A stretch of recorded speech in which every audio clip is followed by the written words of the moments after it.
Alors, Bezrat Hashem, donc le Zohar de Nitzavim, parce que comme j'avais expliqué, la paracha Nitzavim, il n'y a pas grand-chose dans le Zohar, donc dans le découpage du Chok d'Israël, ils ont pris des textes qui, comme en général ça tombe avant Rosh Hashanah, des textes qui vont parler de Rosh Hashanah. Et donc c'est des textes qui sont découpés, mais en fin de compte, dans le Zohar, ils sont suivis et ils sont dans Parashat et Mort.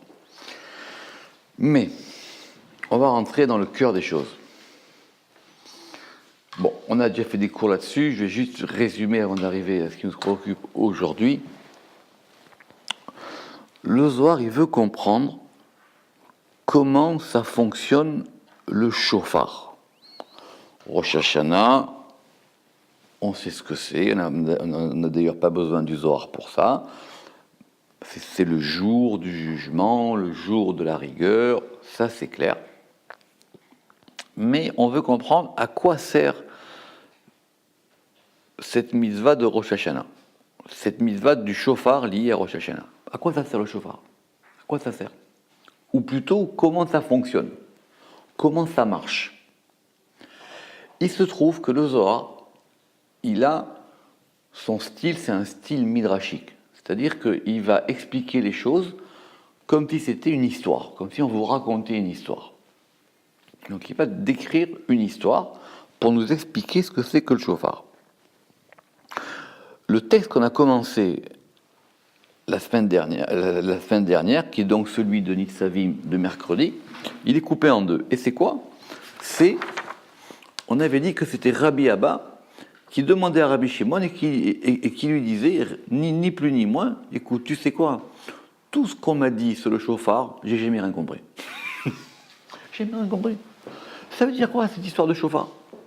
Et donc commence ce passage, donc c'est Rabbi Shimon qui parle, donc c'est plus important que d'autres passages, et il va lui expliquer le shofar. Donc on a vu la dernière fois qu'on expliquait c'était quoi cet objet, le shofar, d'où est-ce qu'il venait, quelle était sa fonction, et sa fonction globale, c'est qu'il doit annuler les rigueurs présentes ce jour-là.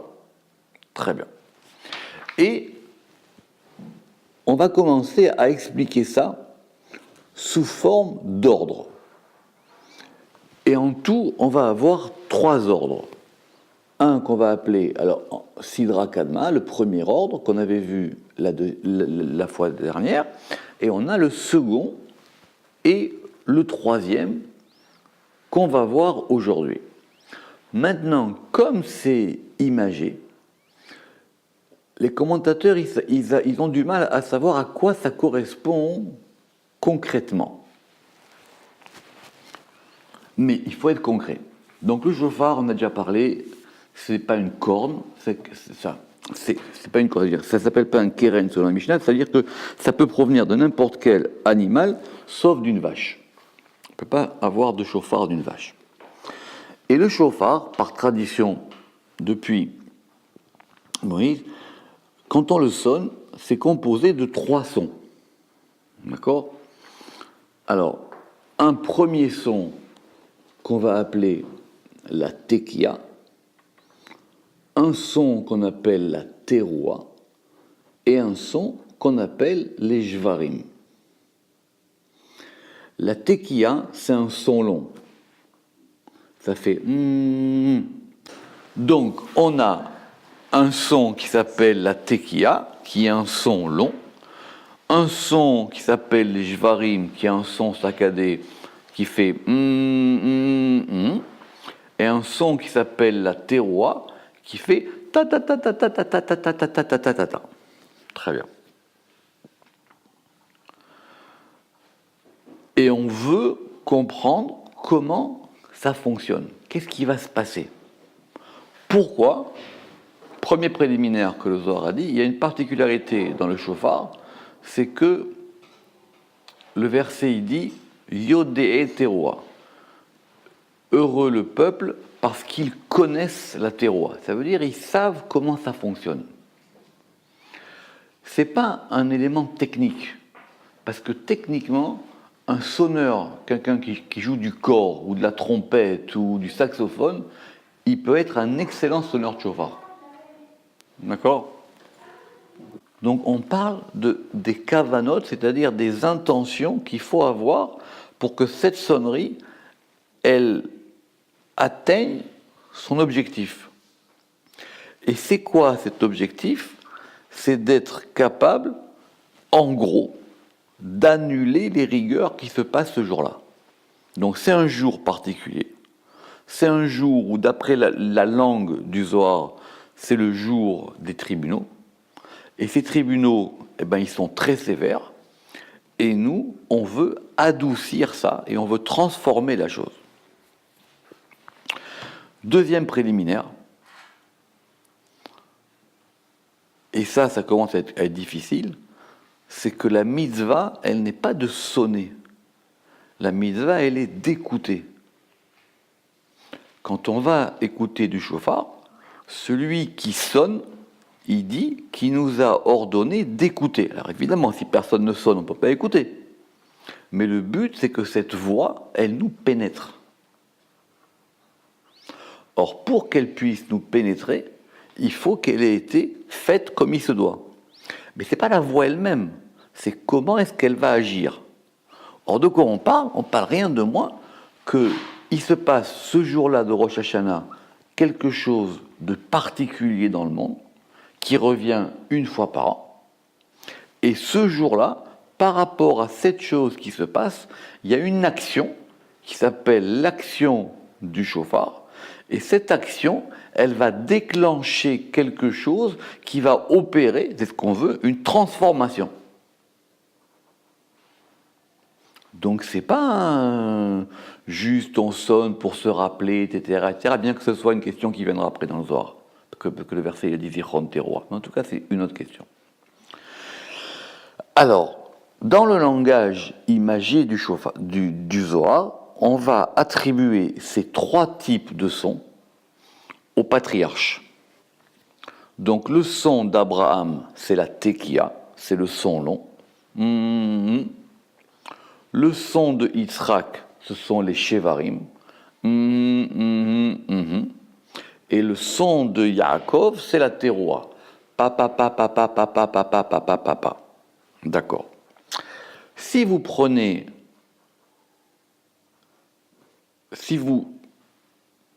comme supposé, et ça c'est une tradition qui vient beaucoup plus loin que le Zohar, qu'on doit toujours commencer par un son d'Abraham et terminer par un son d'Abraham. Donc on commence toujours par un et on termine toujours par un Donc, il reste juste les deux possibilités du milieu. Soit vous faites les deux sons du milieu, ce qui va vous faire 4 sons, ou soit vous en faites un ou l'autre. Donc on a donc en tout 3 possibilités. Ce qu'on va appeler tashrat, tashat et tarat. Donc soit on fait ta ta ta ta ta ta ta ta ta ta ta, possibilité 1. Possibilité 2, on fait ça fait 2. Ou alors on fait tout ensemble et on fait ta ta ta ta ta ta, et après le dernier d'accord. Ça correspond à 3 ordres. Donc beaucoup pensent que ce que le Zohar veut dire ici, c'est que ça correspond à ces 3 ordres-là. Mais c'est pas facile, mais c'est pas évident. Le Ramak, il n'est pas tout à fait d'accord avec ça. Pourquoi? Parce qu'en plus, chacun de ces ordres, on va le répéter 3 fois. D'accord? Donc on a des phrases musicales, et ces phrases musicales, il y en a 3 différentes, et chacune est répétée 3 fois. Donc, est-ce qu'il s'agit de la même phrase répétée 3 fois? Et on essaie d'analyser les différences qu'il y a entre quand elle est faite la première fois, la seconde fois, la troisième fois. Ou alors ce sont 3 phrases différentes, et ces 3 phrases différentes, elles correspondent aussi à 3 degrés d'intensité. D'accord? Alors, on va essayer de voir comme ça. Alors la dernière fois, on avait vu le premier ordre. Alors maintenant, on va voir le second. La parenthèse, troisième ordre, elle n'est pas claire. Sidra Tlita, Kala Nafik, il y a une voix qui sort, donc c'est la voix du shofar. Donc vous vous rappelez que le shofar c'est une voix, ça veut dire c'est une enfin, c'est un son inarticulé, c'est ça une voix. C'est pas une parole, c'est une voix. Donc il y a une voix qui sort, Vessalik, et elle s'élève, ou Baka Kolinun Rekin, et elle va transpercer toutes les étendues célestes, Verahame Mitaran, et les miséricordes s'éveillent, ou Mate Aou Kala les Recha de Yaakov, et cette voix, elle atteint la tête de Jacob. Donc, il s'agit donc, a priori, du troisième son, ce qu'on appelle donc la teroua. Et donc, cette voix-là qui est liée à Yaakov, Ve'Yaakov Ita, elle va éveiller Jacob. Ve'Hame le'Abraham mitatken begisa achara, et il voit Abraham arranger. Abraham, il fait un arrangement d'une autre façon, parce qu'Abraham, dans le Zohar d'avant, on l'avait déjà éveillé par le premier son. Kedin, Achidan Tarvayu Be Yitzhak, et alors ils sont unis, tous les deux, en Yitzhak. Donc on a les trois patriarches. Simplement, ce Shevarim, la voix des Shevarim, qui est celle de Yitzhak, on l'entoure des deux côtés. Donc a priori, ça serait Tashrat, ici. Mais ce n'est pas évident. Ça veut dire que on veut entourer Yitzhak pour qu'il soit entouré d'Abraham, des deux côtés, et de Yaakov. En faisant ça, le principe des rigueurs d'Yitzhak, il va s'atténuer. Da me aïsitra, veda me aïsitra. Donc celui-ci de ce côté et celui-là de ce côté. Il est pris entre les deux. Vela yachlin tokfoy, et ses puissances, les puissances de Yitzhak, la yachlin tokfoy, les nafka levar, elles ne peuvent pas sortir à l'extérieur. Ça veut dire quoi? Ça veut dire que on a contenu ce din. Cette puissance de din qui est celle de Yitzhak, qui est celle qui se réveille le jour de Rosh Hashanah, on l'a contenue de cette manière-là. Ça veut dire quoi? Qu'elles ne peuvent pas, le Rama qui dit qu'elles ne peuvent pas sortir à l'extérieur, c'est-à-dire que maintenant on veut les contenir en haut pour pas qu'elles descendent en bas. Donc on veut contenir cette rigueur qui est là, on veut la museler. Ve'ane tlata sidrin, et ces trois ordres, donc a priori, il s'agit donc de ces trois sonneries, kuleu sidrachad, elles forment tous un seul ordre. C'est comme ça que les commentateurs modernes y comprennent. Donc du coup, on a ces trois types de sonneries qu'on a organisés pour faire 4 sonneries, mais il n'y a que 3 sonneries. Enfin, vous comprenez, il y a, dans la phrase musicale, il y a 4 éléments, mais il n'y en a que 3 distincts. Et du coup, tout ça, ça fait un seul élément. Et par cet élément-là, on a contenu la chose. Rappelez-vous quand même que, du coup, il s'agit d'une action. Donc, par cette action, on agit. Donc, ça veut dire qu'on a la possibilité d'influer sur quelque chose qui se passe. Ça a l'air simple. Mais c'est très difficile à comprendre. On dit qu'il ne s'agit pas de dire que ce n'est pas un appel. Ce n'est pas qu'on appelle, c'est le jour de la rigueur. Alors le jour de la rigueur, on fait un appel. Non, on agit. Et donc cette sonnerie du chauffard, ici, c'est de cette manière-là, elle va agir pour pouvoir museler ce jour-là. Comme si la Torah, elle nous disait à la fois, attention, ce jour-là, il se passe quelque chose de particulier contre lequel je ne peux rien faire, Yachinami, mais je vais vous donner, moi, le moyen d'agir dessus. Si on réfléchit, quelque part, c'est un peu antinomique, quoi.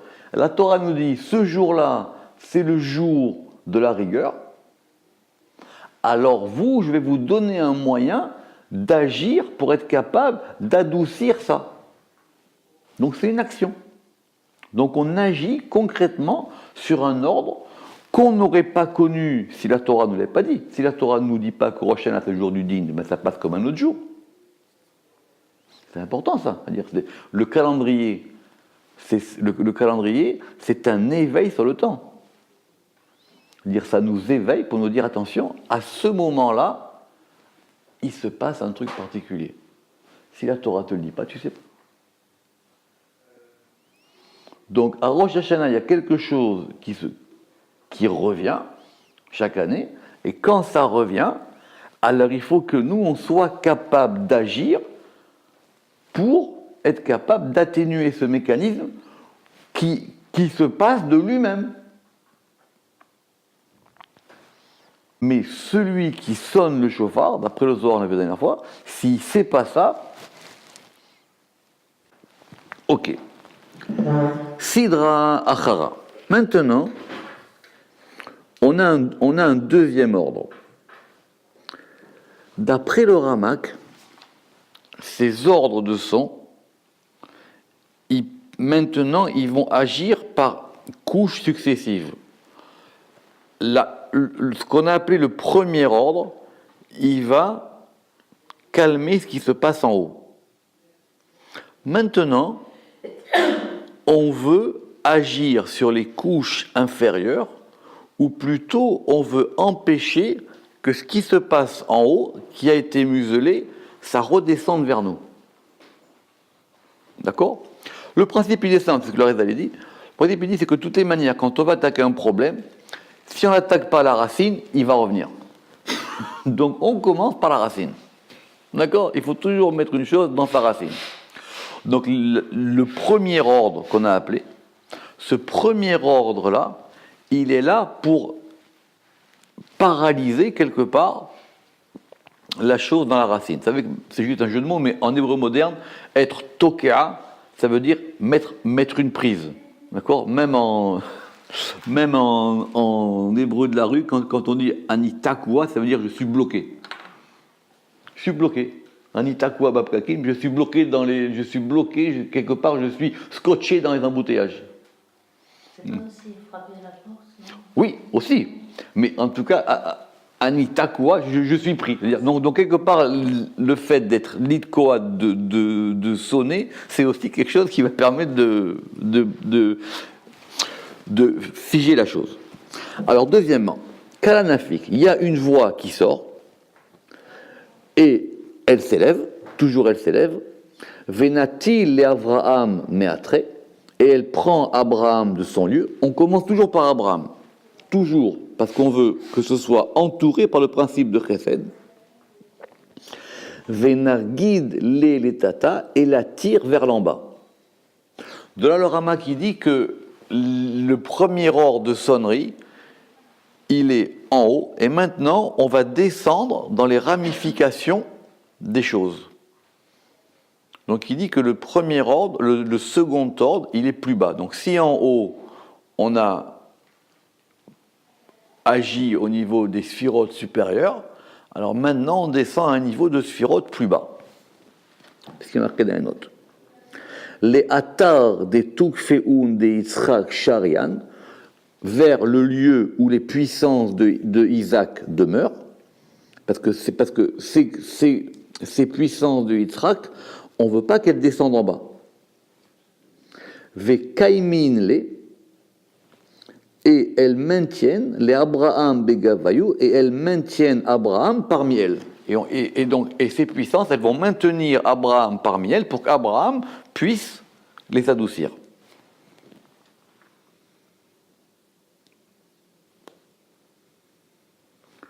Sidra Tignana, un autre ordre, un deuxième ordre, Nafi Kala Tevira, sort une voix brisée. La voix brisée, c'est la deuxième, ce qu'on appelle les Shevarim.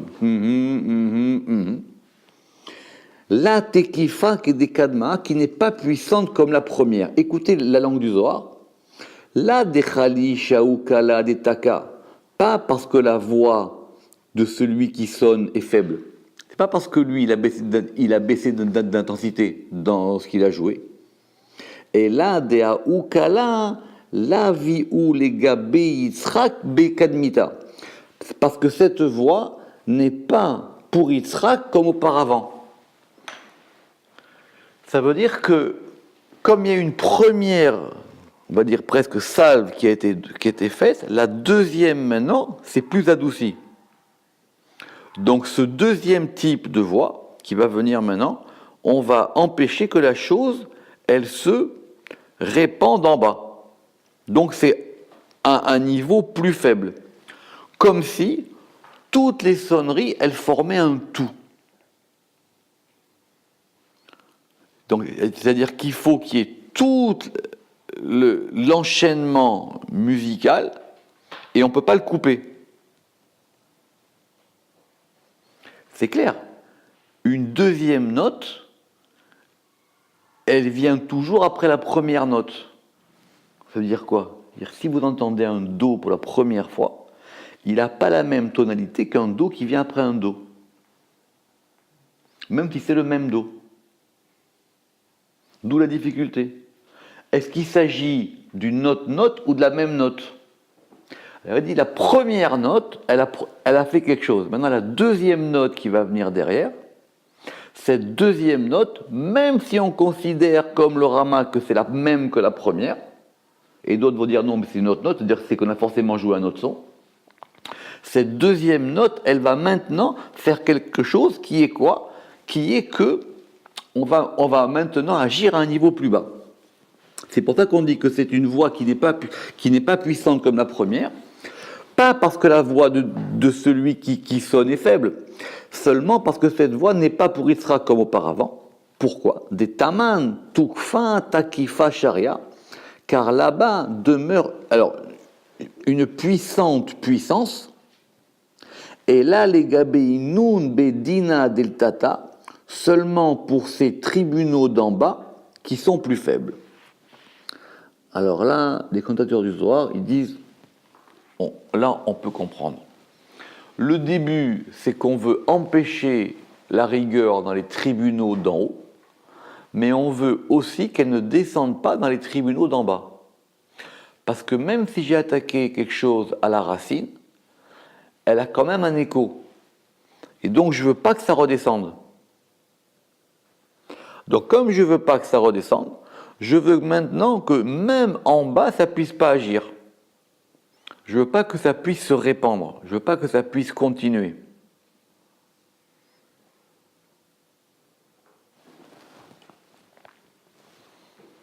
Vekuleu Haman le Abraham le Gabayou, et tous y voient Abraham chez eux, Veitkafian Kame, et ils sont soumis devant lui. D'après les commentateurs classiques, vu qu'ici on a simplement parlé de Shevarim, de Yitzhak et d'Abraham, il s'agit là de Tachat. Il s'agit de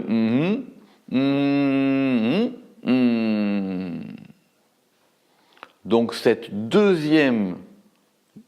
deuxième groupe de sons, il fait que maintenant, alors que le premier groupe de sons, c'est la note là-bas, 10, elle était là pour briser, la deuxième, elle est là pour soumettre.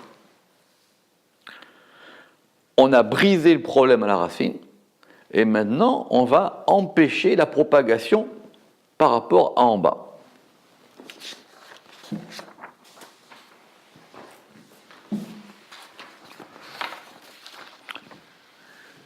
D'après d'autres kavanotes, il s'agit des axes. Le premier groupe, il est par rapport à l'axe de droite, l'axe de droite, l'axe de gauche et l'axe du centre. Donc soit on voit ça de façon horizontale, soit on voit ça de façon verticale. Adari, entre-temps, il y a une troisième voie. Sidra Tita, il y a un troisième ordre, c'est-à-dire un ordre, c'est un groupe de sons. Kala Nafik, il y a une voix qui sort. Vesalik, et elle s'élève. Veitatar Bereché de Yaakov, et elle se couronne dans la tête de Jacob. C'est-à-dire, il s'agit de notre terroir. C'est-à-dire, ta ta ta ta ta ta ta ta ta ta ta ta ta ta ta. Venaridle les tata, et ça l'attire vers l'en bas. Donc on voit bien qu'ici, on descend, on redescend vers l'en bas. Léaou Atar de Inun Gevuran Sharian, vers cet endroit où les rigueurs demeurent. C'est-à-dire quoi qu'elles demeurent? C'est-à-dire que c'est l'endroit où elles habitent. Il y a l'endroit d'où elles proviennent et l'endroit où elles habitent. Vekaim les Kobleyu, et il se tient face à elles, Abraham et Aïsitra, Abraham de ce côté, Yaakov me Aïsitra, et Yaakov de ce côté, Inun Be'emsaïta, et celle-ci au milieu. D'après le Ramak, donc, puisqu'on a encore Abraham et Yaakov, donc il s'agit encore de Tashrat, de la première phrase musicale. Simplement, d'après lui, on le répète 3 fois. Et même si ce sont les mêmes notes, même si c'est le même ordre, cet ordre-là maintenant, il va agir à 3 niveaux. 1, 2, 3. Des autres diront non, il s'agit de 3 phrases différentes qui vont agir à chacune différente. Mais simplement la différence, c'est que de comprendre ça, que même que le même groupe de sons répété 3 fois, eh ben, il n'a pas la même intensité dans la première que la deuxième, que la troisième. C'est pas que celui qui sonne, il s'est essoufflé, c'est-à-dire que ça a moins d'intensité, c'est-à-dire que maintenant, ça agit à 3 degrés. C'est comme si vous jouez 3 notes, do, do, do. Enfin, do, do, do, 3 notes, do, do, do. Ah, ben le premier do, comme il venait avant un silence, il produit quelque chose. Le deuxième do, il vient après le deuxième. Et le troisième do, il agit aussi différemment. C'est pas facile. Ve'ane kuleu, et alors donc du coup, ve'kedin, idkafian kuleu, elles sont toutes dominées, les rigueurs, hein, ou mishtachin, ou mishtachare, il y a 2 trucs, et elles se trouvent, ou elles se calment dans leur lieu. Le Ramak, il pense qu'il faut dire qu'elles se calment. Elles sont calmées, elles sont apaisées dans leur lieu. Ve'ane kuleu sidra acharatinyana, et elles sont toutes un autre ordre second. Alors la beauté du Zohar, c'est ce qui va arriver maintenant. Sidra batra, debae les salkaloun les atrayou. Dernier ordre, car il faut les élever vers leur lieu. Ramak dit, mais je ne comprends pas. On a dit qu'on les a brisés. On a dit qu'on les a cassés. Et maintenant, on dit qu'il faut un 3e ordre. Je répète, soit il s'agit du 3e groupe de sons, soit il s'agit de la 3e répétition d'un groupe de sons. D'accord? On dit maintenant, il y a un 3e ordre. Et le Zohar, il nous dit que c'est fait pour élever les choses. Je ne comprends pas comment ça marche. Vous comprenez la question ou pas? Le premier, j'ai tout cassé. Le deuxième, j'ai tout ficelé. Et maintenant, je veux élever. Mais je vais élever quoi? Bon. Donc maintenant, une fois qu'on a dominé, qu'on a brisé, qu'on a dominé, il faut que tout ça, je le fasse remonter. Pourquoi le Ramak dit, mais ça sert à quoi de faire remonter tout ça maintenant? Parce que c'est pas suffisant. Si je ne fais pas tout remonter à sa place, ça ne marche pas. Alors, comment ça marche? Alors, soit on a ou les yashva, ou soit on a ou les yashra, soit on a pour faire demeurer, soit on a pour rendre droit. Moi, j'ai traduit par aligner. Mais faire demeurer, ça marche bien aussi. C'est le fait de lui donner une assise, quoi. C'est ça. Benai ou les Yitzhak imedil kamin, pour faire demeurer Yitzhak parmi elles comme au commencement.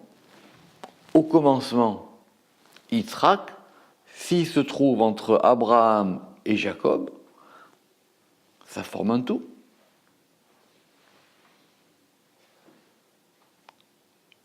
Ça fonctionne, Abraham, Yitzhak et Jacob.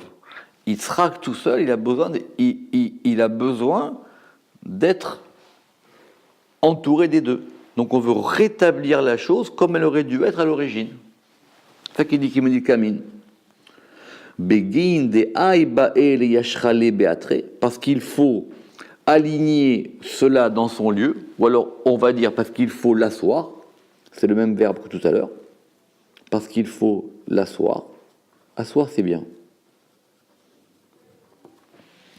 Velo yipok betukfo ilebar, et il ne sort pas avec ses puissances à l'extérieur. Vous comprenez? Il est entre les deux. Je veux pas qu'il parte. Tac, maintenant il est entre les deux. Je veux pas qu'il soit à l'extérieur. Parce que si tout reposait, d'après le langage du Zohar, si tout reposait sur Yitzhak, le Zohar il le dit, le monde il aurait été détruit. D'où l'histoire de la Hakeda et d'où l'histoire qu'il faut que Yitzhak il puisse comprendre ce que c'est qu'Yaakov. Toute l'histoire de la bénédiction, c'est qu'il n'arrive pas à le saisir. Le seul moment où il saisit ça, c'est quand Jacob, il met les vêtements d'Ésav dans la bénédiction. À un moment, le Zohar dit que c'est Rivka qui est roi HaKodesh. Rivka, elle a eu l'idée de dire, tu vas te déguiser en Ésav. En se déguisant en Ésav, c'est-à-dire Jacob, il a mis sur lui les vêtements d'Ésav, alors là, Yitzhak, il le voit, enfin il le sent, littéralement, avec les Torah, il le sent, puisqu'il était devenu aveugle. Il avait tellement de rigueur qu'il n'y avait plus de lumière pour lui. Il était aveugle, Yitzhak. Donc il est maintenant aveugle, et il sent, et là il sait que oui. Et là il le bénit. Et là il le bénit. D'accord? Kedin, dinin, koulé ou itkafian, et alors là, toutes les rigueurs sont dominées, verhamin itaru, et les miséricordes s'éveillent. Donc maintenant, dans ce troisième ordre, on va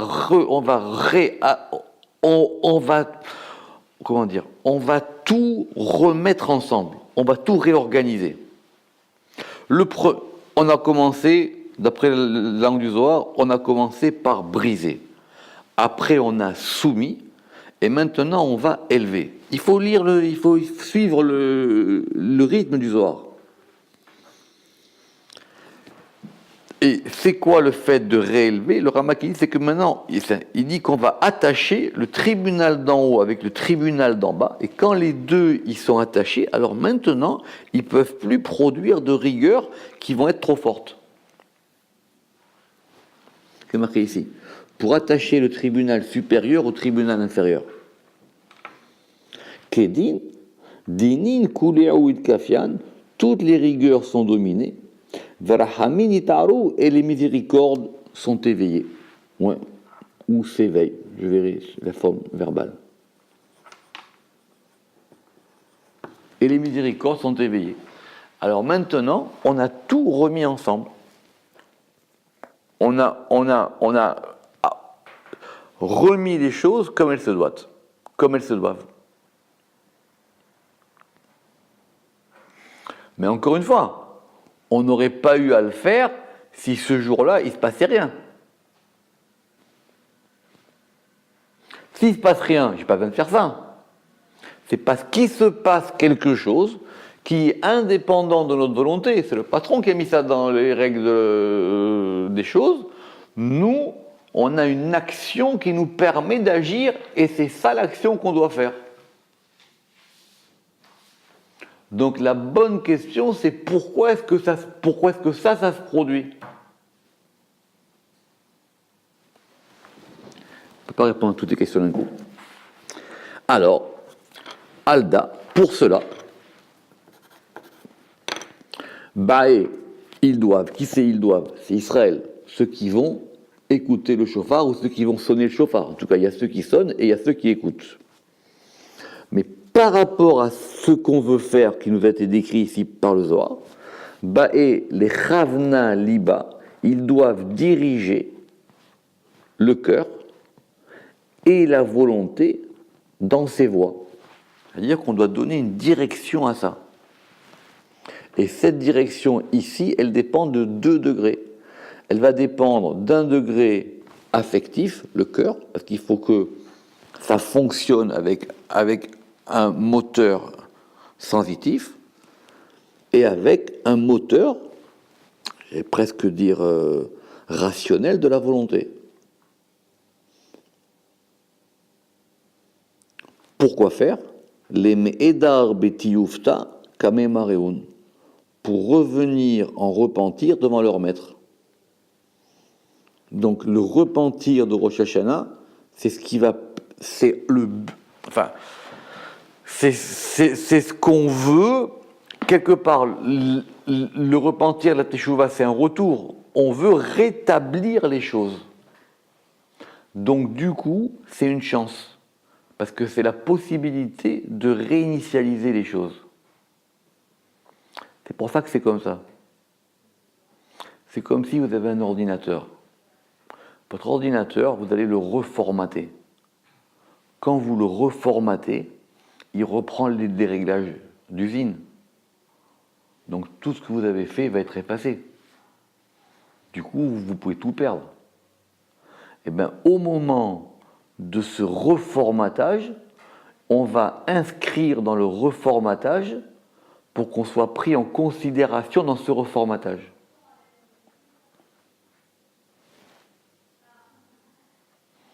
Le patron, il dit, j'ai un objectif, je reformate tout, puisque c'est la création du monde, le monde redémarre, je redémarre tout, et nous, on veut agir sur ce reformatage. On veut faire partie du reformatage. Sinon, ça se reformate sans nous. Et si ça se reformate sans nous, alors on peut être exclu de la nouvelle mise à jour. Je ne peux pas faire de sauvegarde. Hein? Je ne peux pas faire de sauvegarde. La sauvegarde, c'est ce que vous avez fait pendant l'année d'avant. Vous avez raison. C'est cette sauvegarde. Et c'est par rapport à cette sauvegarde qu'on fait un reformatage. C'est un reformatage intelligent, on va dire.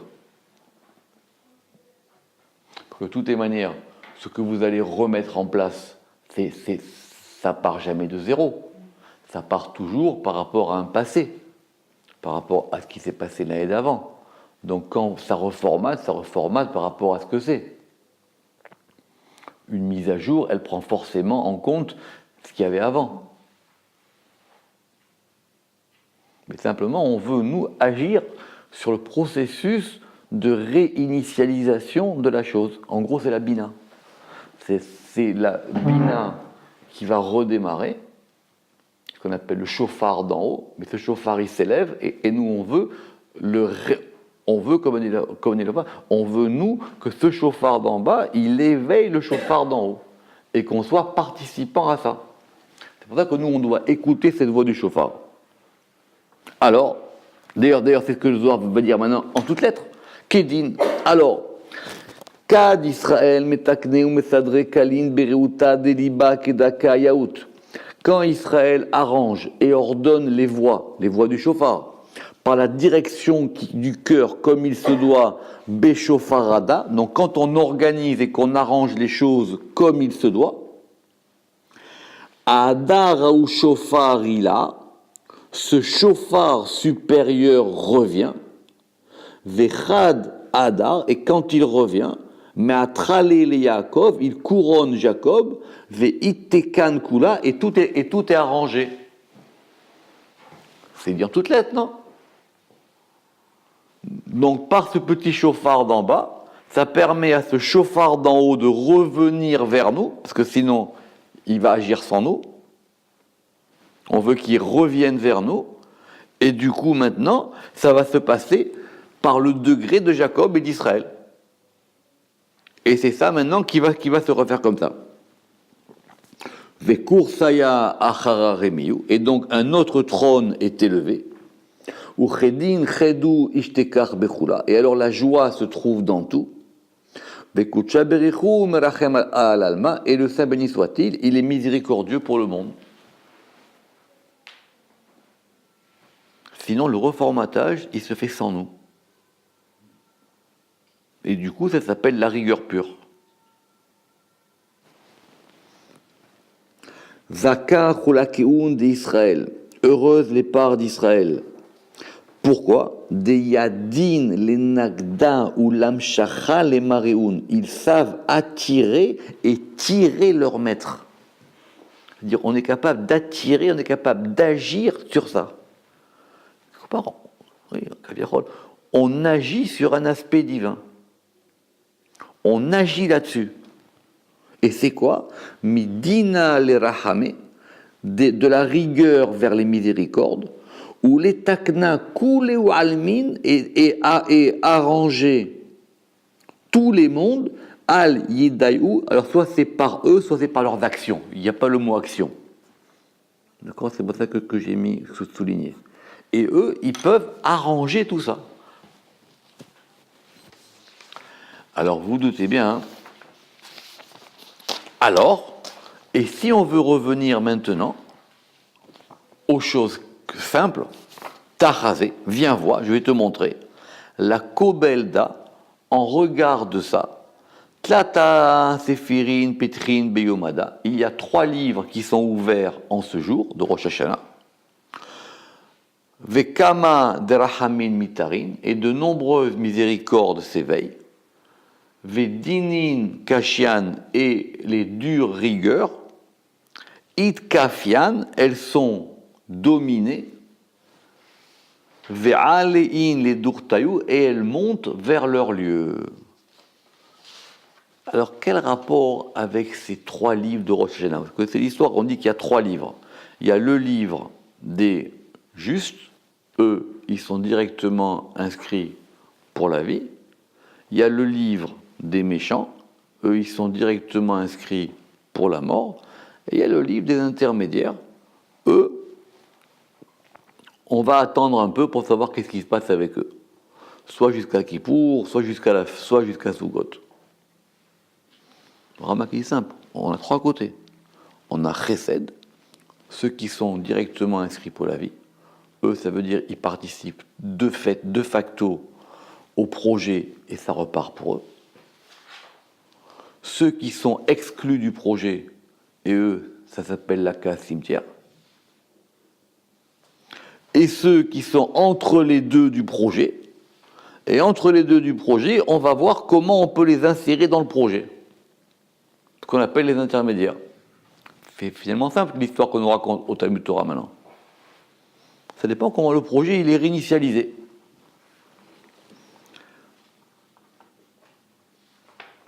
Car ou les tata, keravna delela, comme il est en bas, comme la manière d'en haut. Dinin kashian it kafian, les dures rigueurs sont dominées, veita viru me alma, et elles sont enlevées du monde. C'est-à-dire que maintenant on a, dans le reformatage, on a enlevé ce qui ne correspondait pas au reformatage qui se fait. Ça s'appelle qu'il y a des gens qui, dans l'année qui arrive, malheureusement, ils vont passer par l'étape cimetière. Donc, ils sont exclus du projet. Ou plutôt, maintenant, pour eux, il va falloir repasser par une autre étape, ou par d'autres étapes, ou par un autre chemin, pour revenir dans le projet. Soit sous forme de Gilgoul, soit sous d'autres manières. Et alors, Oumaninu, le Zohar, il dit, mais c'est très bien, mais qui c'est ça? C'est très simple. Ilin, Inun, Reshaim, Gimurim, ce sont ces mécréants complets. Des Inun, Dinin, Kashian, des Itkafayun, qui sont les dures rigueurs qui ont été dominées, Ve Itavru, Me'alma, et enlevés du monde. Donc, de la même manière que d'en haut, on a éliminé toutes ces rigueurs, pour pouvoir repartir, et bien maintenant aussi, il y a des gens qu'on va devoir, qui feront plus partie du projet. Or, par le chauffard, nous, on veut réinitialiser le projet pour qu'on en fasse partie. C'est ça finalement l'histoire de Rosh Hashanah, qu'on veut être scellé dans l'arbre, dans le livre de la vie, ou le livre de la mort, ou entre les deux. Ve'aldan, nirtavi, ve'nirtamim, et c'est pour ça qu'on a dit que les justes complets, eux, ils sont écrits et ils sont scellés tout de suite pour la vie. Ceux qui sont les mécréants complets, ils sont écrits et scellés tout de suite pour la mort. Et ceux qui sont intermédiaires, les moyens, ça dépend du jour de Kippour. Ça va être suspendu, ça veut dire que c'est en suspens, c'est suspendu jusqu'au jour de Kippour. Alors là, Rabbi Abba, il dit, tu sais quoi, hein? J'ai compris. Amar Rabbi Abba, Vadaï Daou Berira Demila. Assurément, cela est l'éclaircissement de la parole. Berir Rachamana Deshalina Verevarti. Il dit, je remercie Dieu parce que j'ai demandé, mais j'ai eu une réponse. Veravachna Beanemile, et j'ai bénéficié de ses paroles. Ça veut dire que Rabbi Shimon bar Yochai, il lui a montré comment ça marchait.